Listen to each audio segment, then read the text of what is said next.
আসসালামু আলাইকুম everyone, welcome back to my channel. তো বন্ধুরা, সবাই কেমন আছেন? আশা করি ভালো আছেন। আলহামদুলিল্লাহ, আমিও আল্লাহর রহমতে ভালো আছি।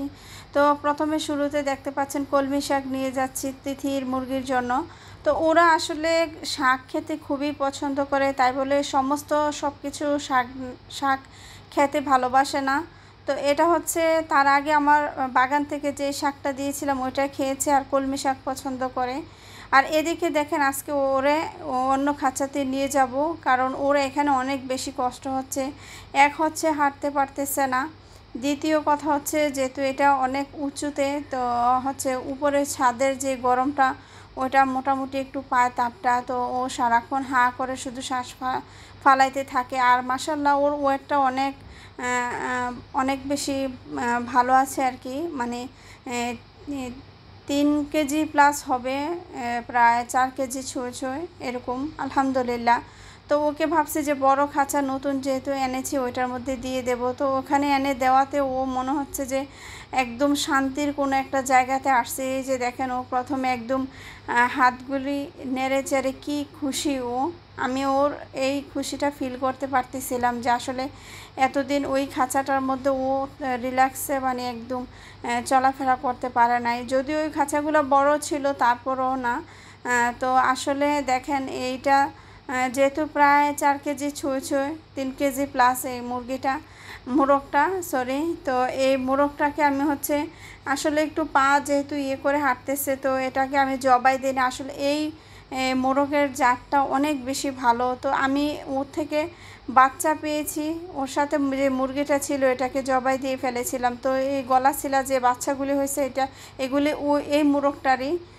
তো মুরগিটাকে যেহেতু আমি জবাই দিয়ে ফেলেছি, তো মোরগটা এখনও আছে। তো ওকে মায়া লাগে আমার, এই জন্য আমি ওকে জবাই দিতে পারতেছি না। তো যাই হোক, দেখা যাক, যদি আল্লাহ ভালো রাখে তো ভালো থাকবে এই আর কি। এই যে দেখেন একটু খুঁটিয়ে খুঁটিয়ে হাঁটতেছে। তো আমি ওকে একটু কলমি শাক দিয়ে দেখলাম যে ও আসলে খায় কি না। আর পাশে যে দেশি মোরগটা এটা তো আসে সারাক্ষণ শুধু মানে চিল্লাচিল্লি চেঁচামেচি। এই যে দেখেন ওর অবস্থা, ও কী করতেছে। ও পারে যে ওর খাঁচাটা ভেঙে তারপর ওকে মারতে আসে, এই অবস্থা। তো যাই হোক, আমি এখন ওকে খাবারটা দিয়েছি বা কলমি শাক দিয়েছি, দেখি ও খায় কিনা। তার ফাঁকে হচ্ছে আমি যে মুরগির বাচ্চাদেরকে আমি খাবার আর পানি দিয়ে দিচ্ছি। তো পানি ছিল না, একেবারেই পানি ছিল না। দেখেন ওরা খুবই পানির পিপাসা কী অবস্থা করতেছিল। তো এখন সবাইকে আমি হচ্ছে খাবার তারপর পানি এগুলি আমি দিয়ে দিব আর কি। তো এদিকে দেখেন কোয়েল পাখির পানিও শেষ হয়ে গিয়েছে, খাবারও শেষ হয়ে গিয়েছে। তো ওদেরকেও আমি হচ্ছে খাবার পানি একসাথে, মানে আজকে সবাইকে এখন খাবার আর পানি একসাথে দিয়ে দেব। আর এই পাশে হচ্ছে যে আজকে 2টা ডিম পেড়েছে, আর গতকালকে যে একটা ডিম পেড়েছিল একটাই আছে এখন পর্যন্ত, আর পারেনি। নতুন যে কোয়েল পাখি ডিম পেড়েছিল, তো দেখা যাক আজকে আর পারে কি না। যেহেতু আমি বিকালের দিকে আসবো, এখন যেহেতু দুপুর, তো বিকালে আসার পরে বলা যাবে যে ডিম পারছে কিনা। আর এদিকে কলমি শাকগুলোও খাচ্ছে না। তো আমি এখানে এগুলো নষ্ট না করে আমি হচ্ছে আমার তিথির মুরগিদেরকে দিয়ে দিলাম, ওরা সুন্দরভাবে খেয়ে ফেলবে। তো ওরা যেহেতু তিথির মুরগিগুলি এত ফিট খেতে এত বেশি পছন্দ করে না, আমি যেটা দেখলাম, বা অন্যান্য কোনো ঘরোয়া কোনো খাবার তেমন একটা পছন্দ করে না। তো যার কারণে ওরা বেশিরভাগই শাক সবজি খেতে বেশি পছন্দ করে।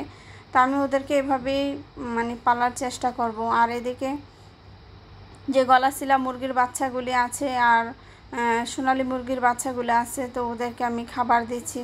তো আসলে এই পাত্রগুলি শেষ হয়ে গিয়েছে, আর এখন এই পাত্রগুলি আবারও কিনে আনতে হবে, কারণ এখন যেহেতু নতুন হচ্ছে খাঁচা নিয়ে আসছি। তো এগুলির জন্য হচ্ছে আমার এভাবে এই পাত্রগুলি এই কৌটাগুলি না দিলে অন্য কৌটাতে ভালোভাবে অ্যাডজাস্ট হয় না। তো যার কারণে আমার এগুলির সুবিধা বেশি, তো এগুলি আমি কিনে আনতে হবে আর কি।